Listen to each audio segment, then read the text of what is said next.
Assalamualaikum warahmatullahi wabarakatuh. Selamat siang, sore, menjelang malam teman-teman. Untuk pertemuan kita hari ini, kita akan membahas kelanjutan yang kemarin yang sudah saya kirimkan PPT-nya ya.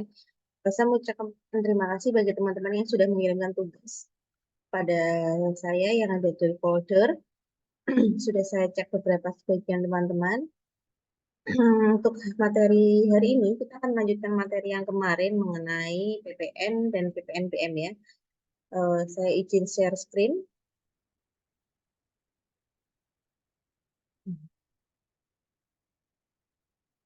Nah, kemarin kita selesai yaitu mengenai ini ya, perhitungan PPN. Terus ini saya akan mulai dengan faktur pajaknya.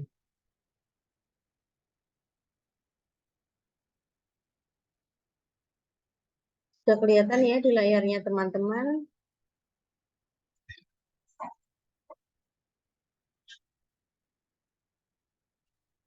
Sebentar. Nah, oke. Untuk kemarin saya refresh dulu. Kita kemarin membahas mengenai yang namanya adalah PPN sama PPNBM. Kalau yang namanya PPN itu berarti pajak pertambahan nilai. Itu dikenakan karena eh, konsumsi atas barang atau jasa ya. Terus kalau PPNBM itu dikenakan pajak karena atas konsumsi barang atau jasa yang tergolong barang mewah ya. Nih, tarif PPN untuk saat ini 11% ya. Kalau untuk PPNBM tarifnya masih 10% paling rendah, untuk paling tinggi adalah 20%. Hmm. Kemarin kita juga sudah belajar mengenai yang menyerahkannya adalah PKP. PKP yang seperti apa yang dikenakan oleh pajak, yaitu PKP yang telah mencapai omsetnya itu adalah 600 juta atau yang belum mencapai 600 juta. Kalau yang 600 juta itu wajib mendaftarkan dirinya sebagai PKP. Tapi kalau omsetnya itu belum kurang dari 600 juta, berarti dia tidak wajib mendaftarkan diri sebagai PKP. Tapi apabila dia berinisiatif mau mendaftarkan perusahaannya sebagai PKP, ya itu lebih baik. Ya. Terus ini ada barang-barang yang tidak dikenakan pajak, apa yaitu bahan pokok. Bahan pokok itu kayak beras, gabah, kedelai, jagung, itu mie instan itu nggak kena pajak. Terus makanan dan minuman yang disajikan di warung. Nah, lalu di sini surat-surat berharga ini juga tidak ada pajaknya. Yuk, lalu kita hari ini akan membahas faktur, ya. Nah, ini untuk tugasnya ya yang kemarin ya. Ini contohnya, contoh tugasnya, contoh penghitungan DPP-nya, bagaimana. Ini ya. Oke, ini cara faktur pajak. Apa sih yang namanya faktur pajak? Faktur pajak itu nanti kegunaannya untuk apa? Nah, ini teman-teman harus tahu nih. Teman-teman akuntansi wajib tahu apa itu kegunaan dari faktur pajak, bagaimana cara kita membuat faktur pajak, dan jenis faktur pajaknya apa aja. Nah, faktur pajak ini itu adalah kalau kita bicara dia itu sebagai bukti bahwa kita eh, telah memungut pajak yang dibuat oleh PKP atas penyerahan barang atau jasa yang kena pajak. Ya. Terdapat 4 jenis faktur pajak. Yang pertama yaitu faktur faktur pajak standar, faktur pajak gabungan, lalu ada faktur pajak sederhana, dokumen-dokumen tertentu yang ditetapkan sebagai faktur pajak oleh DJP atau Dirjen Pajak. Nah, ini ada 4 jenis faktur pajak. Ada sederhana, standar, gabungan, lalu ada dokumen yang dipersamakan sebagai faktur pajak standar. Di mana kalau dokumen standar itu ya berarti ditujukannya untuk PKP dan pemungut. Kalau untuk dokumen sederhana itu contohnya misal kwitansi-kwitansinya, bon-bon lengkapnya, terus apa ya, semacam bukti pendukung bahwa itu telah dilakukan pemungutan. Terus bukti transaksi ya. Nah, ini contoh faktur pajak. Ini ada faktur pajak. Ini ada faktur pajak, contoh faktur-faktur pajak. Contohnya seperti ini. Ada di situ dia ada kode seri namanya. Terus di situ ada alamat lengkapnya, ada barang yang dipajakkan itu apa aja, potongan harganya berapa, itu ada. Sebentar, ini saya stop share dulu. Saya ada beberapa contoh faktur pajak. Bentar ya. Saya carikan dulu untuk contoh faktur pajaknya.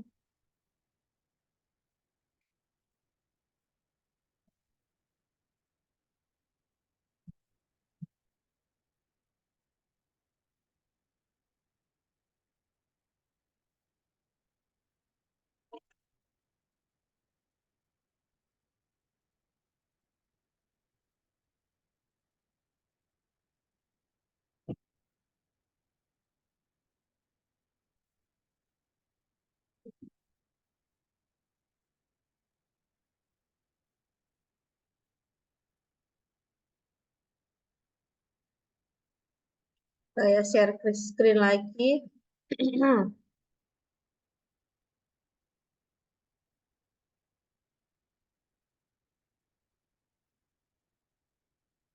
Ini untuk tampilan faktur pajak terbaru ya teman-teman ya. Dari DJP, dari aplikasi e-faktur, e-faktur web. Nah, contohnya seperti ini. Ini untuk jenis penyerahan barangnya ini adalah jasa. Sudah kelihatan di layar ya. Nah, contohnya seperti ini ya teman-teman ya. Di sini, di dalam faktur pajak itu teman-teman bisa cek, teman-teman bisa lihat bahwa selain di sini ada kode dan nomor seri faktur, jadi ada nih kode dan nomor seri fakturnya itu nanti didapatnya dari mana, nanti akan saya jelaskan. Lalu di sini ada yang namanya PKP-nya, nama dari PKP-nya, nama dari pengusaha kena pajaknya itu siapa, ada namanya, ada informasi mengenai alamatnya, ada informasi mengenai NPWP-nya berapa. Nah, lalu selanjutnya bawahnya ini BKP atau JKP-nya apa? Nah, BKP-nya dari mana? Ini berarti adalah lawan transaksinya kita. Ada namanya siapa di sini? Alamatnya, kotanya, NPWP lawan transaksi kita siapa? Ini ditulis semua di sini melalui sistem yang namanya e-faktur web. Nah, sampai di sini ada kolom yang menyertakan nomor BKP atau JKP-nya, lalu ada harga jualnya itu berapa. Nah, harga jual atau harga jualnya itu ditentukan dari apa kemarin? Dari DPP, ya, DPP dasar pengenaan produknya ya, ini ya DPP-nya. Nah, lalu ini misalnya sewa tren 65 juta. Harga jualnya ya sama, nanti secara sistem sudah tulis sendiri di sini 65 juta. Sampai ke bawah, ada nggak uang mukanya? Oh, ternyata nggak ada uang mukanya. Kalau misal ada uang mukanya, ya nanti teman-teman ketikan di webnya e-faktur. Total PPN-nya berapa? Nah, total PPN-nya, kalau sekarang ada PPN 11%, maka 65 juta, PPN dari 11%-nya itu adalah 7.150.000. Nah, ini adalah PPN yang harus dibayarkan nanti. Ya, ini adalah salah satu contoh faktur. Nanti ketika sudah selesai, di sini ada kota Semarang atau kotanya, kota diterbitkan fakturnya terus di mana, tanggal, bulan, dan tahun fakturnya. Lalu di sini adalah direktur dari perusahaan tersebut. Nah,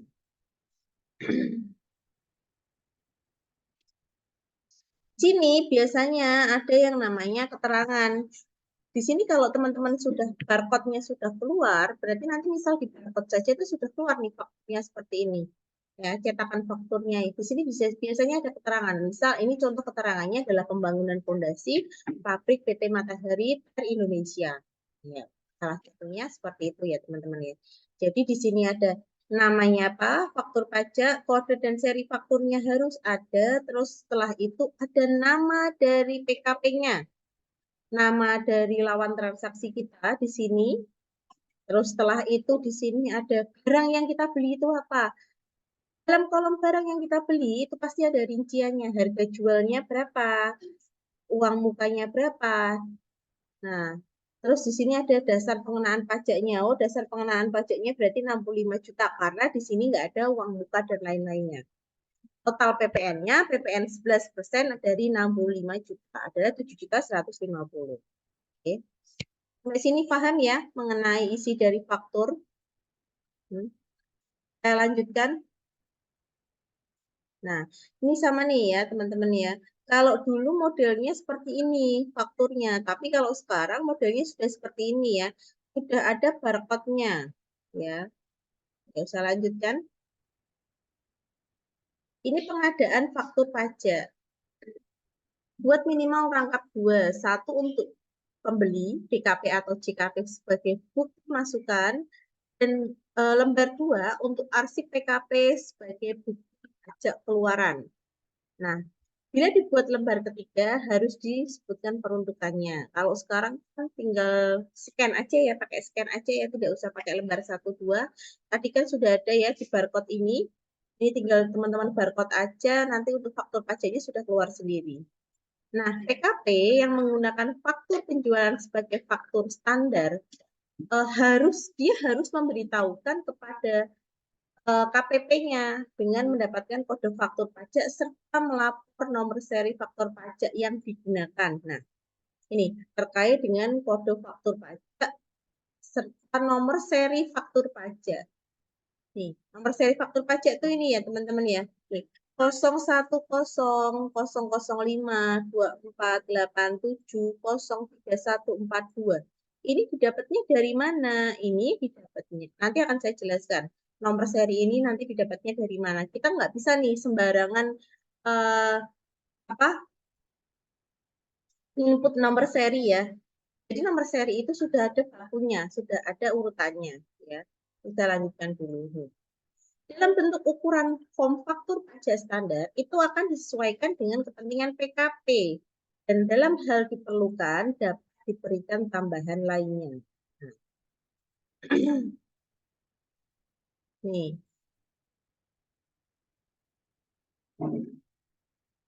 saat membuat faktur pajak ini bisa saat diterima pembayaran atau dalam hal mendahului penyerahan itu juga bisa. Dibuatnya kapan sih faktur pajak?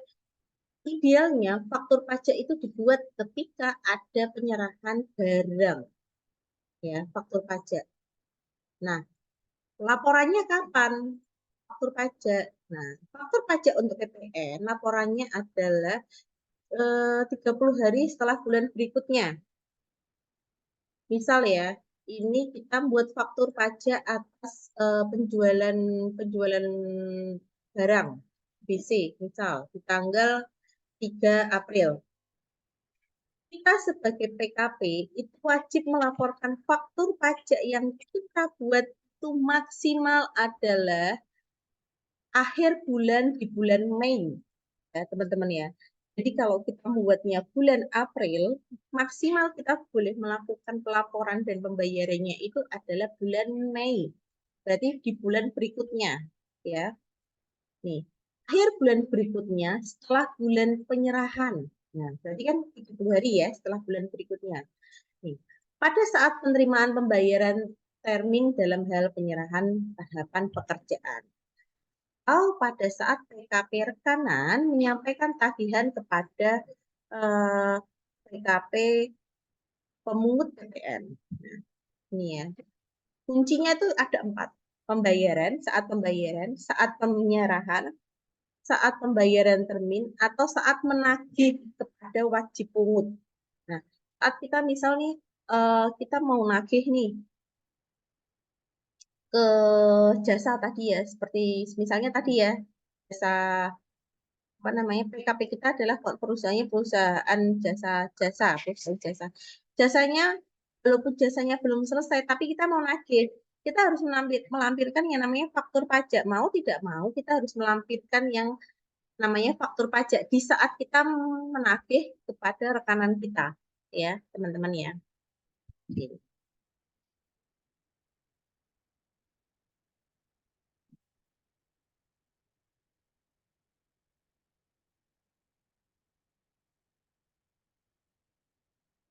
Nih ya. Nih,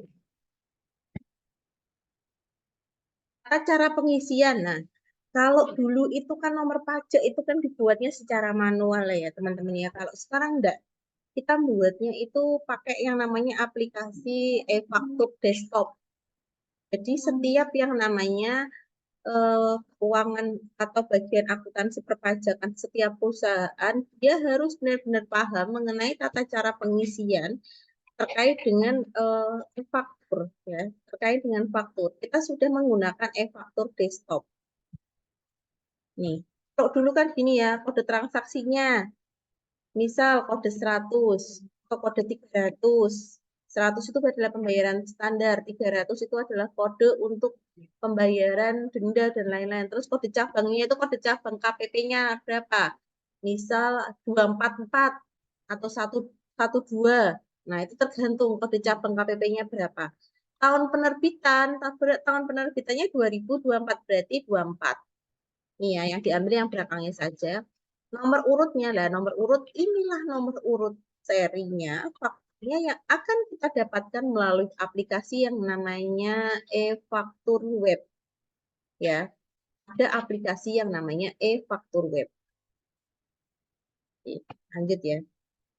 Ini udah ada, ini adalah di kode transaksi ya, kode-kode transaksi. Nah, nih 0 itu biasanya normal, kalau 1 itu faktur penggantian. Misal kita salah ya teman-teman ya, nomor seri fakturnya. Nah, kalau 1 itu 0 itu adalah normal, kalau 1 itu biasanya nomor seri faktur pengganti. Ini ini surat kuasa. Ini surat kuasa penandatanganan faktur. Nah, biasanya yang menandatangani faktur itu kan direktur. Kalau misal nanti ada surat kuasanya, nanti surat kuasa itu harus ditujukan ke kantor pajak setempat, di mana perusahaan itu terdaftar. Nah, nanti ada yang namanya surat kuasanya, yang bertanda tangan itu siapa. Nih ya,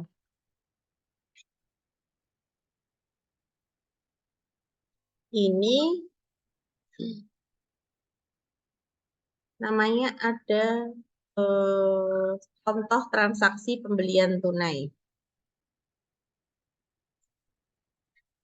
Ya, ini sebentar, saya edit dulu.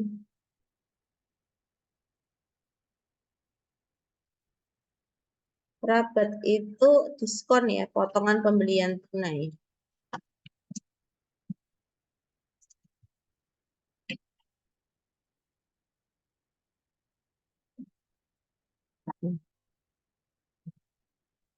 Nih, misal harga BKP, barang kena pajaknya harganya 100 juta.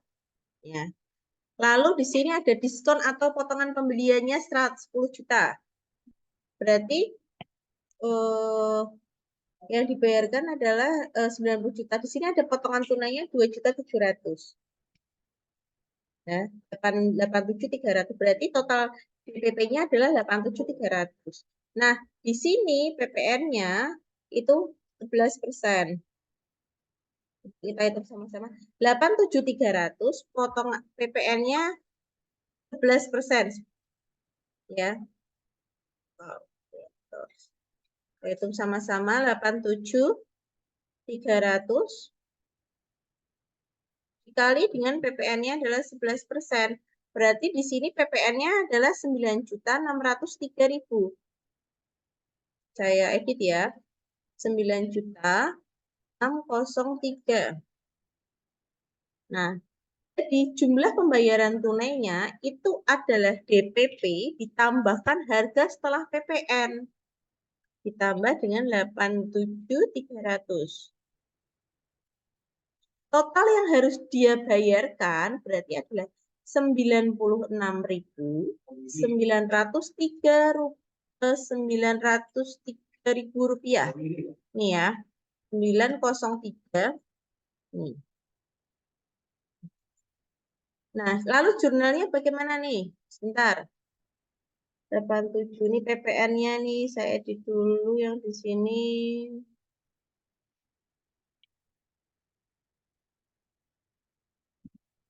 9,603. Terus kasnya berarti berkurangnya adalah 96.903.000 rupiah. Nih ya. Berarti kas yang dibuat 96.903 titik. Ini penjualannya adalah di sini 87.300. PPN keluarannya adalah 11%. Tadi berapa? 9.603.000. Nih ya.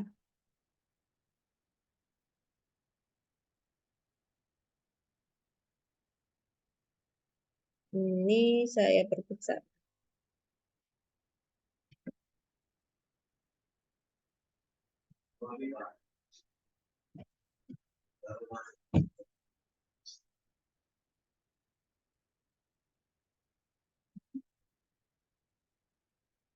Ini ya. Ada PKP-nya 100 juta. Terus dia ada potongan pembelian nih. Potongan pembelian atau diskon sama aja 10 juta. Berarti harganya 90 juta. Terus ada yang namanya potongan tunai 2.700.000. Berarti kan dikurangkan. Totalnya 90 juta tadi dikurangkan dengan 2.700.000 adalah 87.300.000. Setelah itu teman-teman hitung PPN-nya 11%. Berarti 11% dari 87.300.000 adalah 9.603.000. Kurangin lagi nih jumlah pembayaran yang harus dibayar adalah 97.300 ditambah dengan 9.603.000. Nah, totalnya adalah 96.903.000 rupiah. Buat jurnalnya bagaimana? Jurnalnya di sini pembelian, kan dia pembelian, kan kita pembelian nih, pembelian kita totalnya ini nih 87.300 DPP ya teman-teman ya. Kalau kita bilang pembelian berarti DPP dasar pengenaan produk biayanya itu berapa? PPN masukannya berapa? 9.603.000 nih dari PPN-nya. Kas kita berkurang adalah 87.300 ditambah 9.603.000 adalah 96.903.000 rupiah. Terus jurnal yang dibuat pada saat kita melakukan transaksi ini saat melakukan transaksi kas kita bertambah 96.903.000, penjualannya adalah 87.300.000, pajak keluarannya 9.603.000 ya. Ini yang beli, ini yang jual. Yang jual dapat kas, yang beli mengeluarkan uang. Ini ya. Jadi teman-teman harus bisa membagikan yang sebelah sisi kiri itu, yang ini yang beli, yang ini untuk yang jual. Ya, paham ya? Selanjutnya nih. Pembelian kredit PTA harga 50 juta. Faktur pajaknya belum dibuat. Pembeliannya 50 juta. Berarti PPN-nya berapa? 5% dari 11% dari 50 juta. Berapa? 50 juta dikalikan dengan 11%. 5,5. Ini saya edit ya. 5,5. Nah, berarti utangnya berapa? Utangnya adalah 55,5 juta. Nih ya, utangnya. Nih. Dapat retur. Retur itu berarti apa? Pengembalian. Pengembaliannya 4 juta. Dalam hal ini tidak perlu dibuat nota rektur karena faktur pajak belum dibuat nih. Dia pembeliannya secara kredit ya. Tadi kan soal yang pertama dia pembeliannya secara tunai. Baik nyatetnya dari sisi pembeli dan sisi penjual. Kalau ini dia beli tapi kredit. Nah, pembeliannya 50 juta, PPN pajak masukannya itu belum dibuat. Nah, pajak masukannya kan 5,5. Dapat 5,5 dari mana? PPN berapa tadi tarifnya? 11% ya. Berarti 50 juta dikalikan 11%. Utangnya berarti 50 juta ditambah dengan 5 juta 500 adalah 55,5 juta. Ya. Terus ternyata ada retur ini 4 juta. Nah, retur yang 4 juta itu tidak perlu dibuatkan nota retur karena faktur pajaknya itu belum dibuat. Berarti utangnya adalah 4 juta, 4 juta. Bentar. 4 juta, 4 juta kalau 11%-nya berapa? 11%. 440 kan utangnya berarti benar 4 juta 440 nih ya, ini aja retur pembeliannya 4 juta. Nah, ini adalah 440 ribu.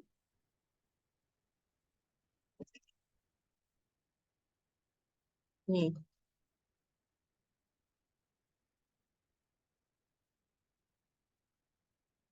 ya. Ini total utangnya adalah sekian. Paham ya teman-teman ya untuk hitung-hitungannya. Oke, ini sebentar.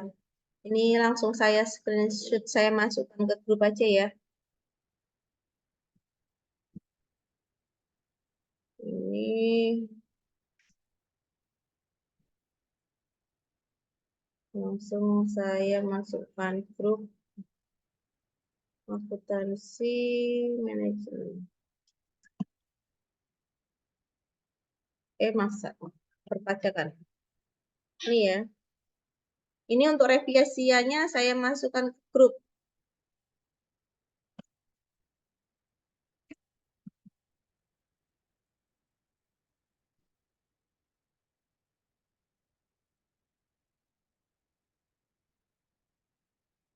Tarif PPN 11%.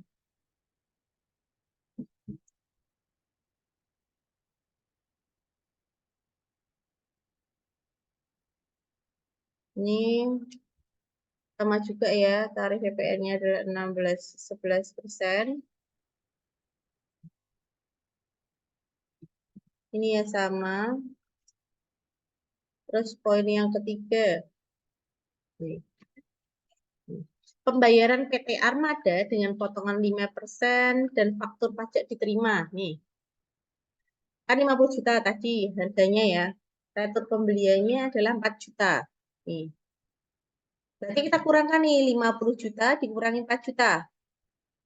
Totalnya adalah 46 juta. Potongannya ada 5%. Berarti 5% dari 46 juta berapa?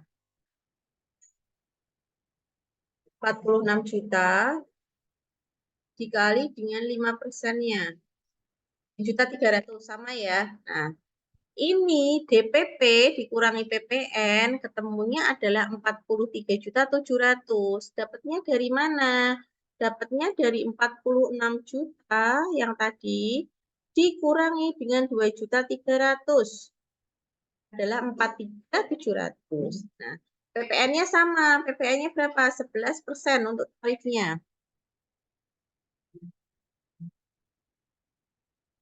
Dikali 11%. Ini PPN-nya berarti saya edit lagi PPN-nya. PPN-nya 11% ya. Untuk tarif yang saat ini berarti ini totalnya adalah 4807. Nah, jumlah pembayaran yang harus dibayar berapa? Berarti 4.807.000 itu ditambahkan dengan 43.700 adalah 48.507.000. Ini ya, yang sudah saya revisi. Nih, untuk jumlah pembayarannya.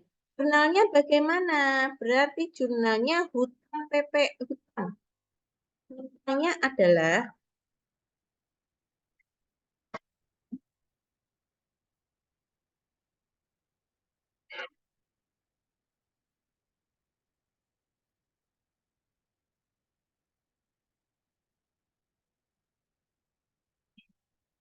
Pajak masukannya berapa? 4807 nih. 4807.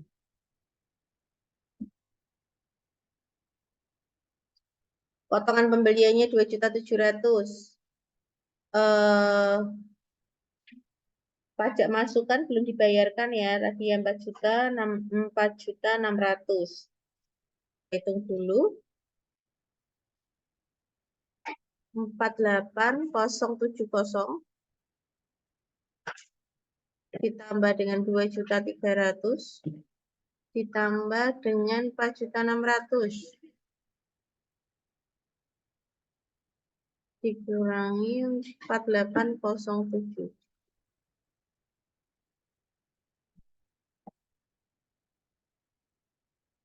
Berarti di sini hutangnya berapa? Hutangnya 485. Sorry. Ini 48507 gini ya. Saya ulang 2.300 CPN belum dibayarkan. Saya ulang ya. 48507 ditambah dengan 2.300 ditambah dengan 4.600. Totalnya 55407 dikurangi 4807. Pajak masukannya berapa? 4807 kan? Berarti di sini hutangnya adalah 50.600.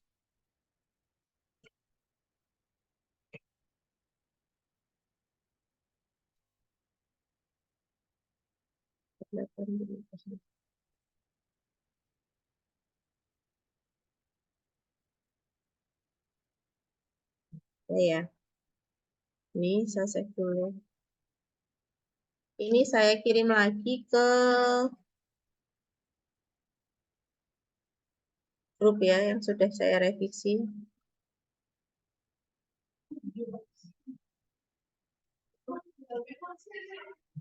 Ini ya yang sudah saya revisi. Ada beberapa yang sudah saya revisi. Nih, ya. Lalu selanjutnya,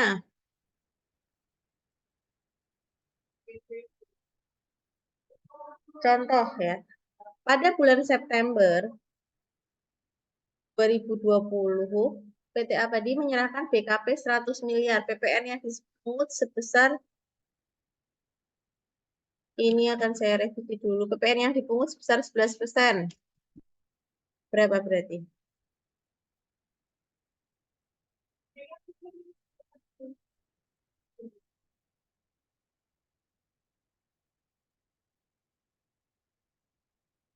Belas. Nih ya.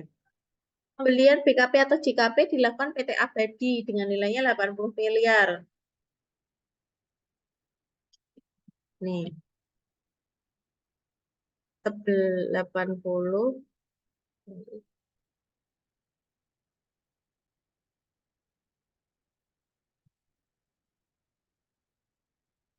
88 miliar.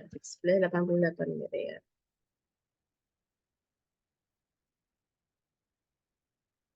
Nih.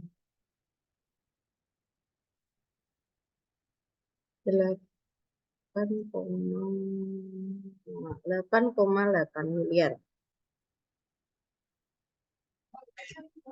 Nah, pajak keluarannya itu adalah 11,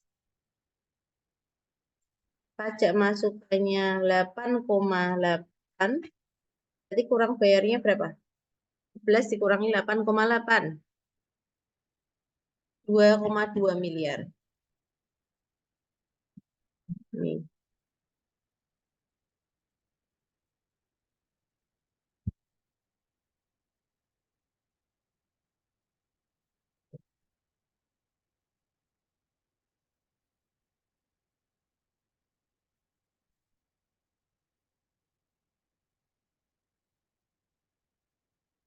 Nih ya, ini kurang bayarnya.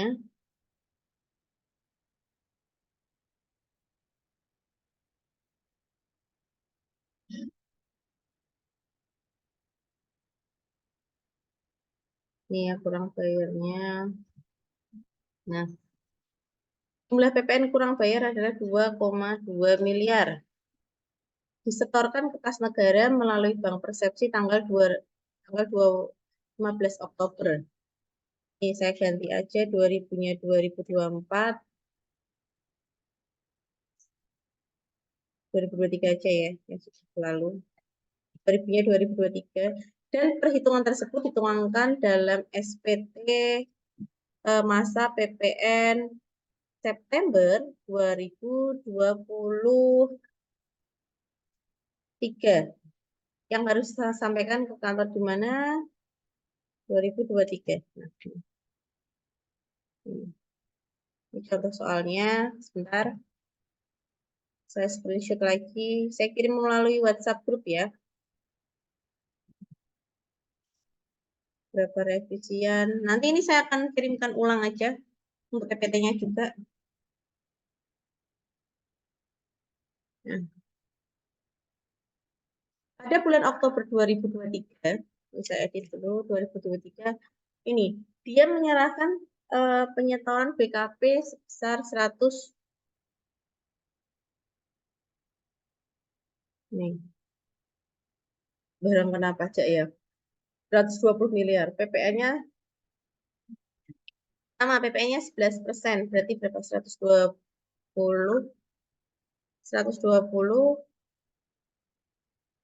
dikali 11%. 13,2. Pembelian PKP dilakukan PT adalah 140 miliar.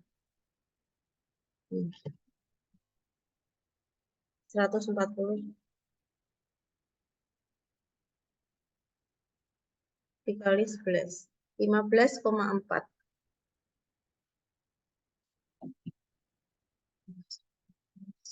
15,4 miliar. Ini saya ganti aja. Nih, berarti perhitungan pajak keluarannya berapa tadi? 13,2 miliar. Lalu ada pajak masukannya tadi 15,4. 15,4. Nah, beda kasus dengan yang tadi ya. Kalau tadi kurang bayar, ini ternyata keluarannya lebih banyak. Masukannya lebih banyak daripada pajak keluarannya. Berarti dia lebih bayar, PPN lebih bayar. Berarti 15,4 dikurangi dengan 13,2. Berapa? Dia lebih bayar 2,2 M. Jumlah PPN lebih bayar sekitar 2,2 miliar dapat dimintakan kembali atau nanti bisa direstitusi atau juga biasanya dikompensasikan untuk masa pajak berikutnya. Berarti ini untuk kalau misal untuk masa pajak Oktober berarti bisa dikompensasikan ke masa pajak November 2023. Berarti untuk masa pajak bulan berikutnya ya. Nih.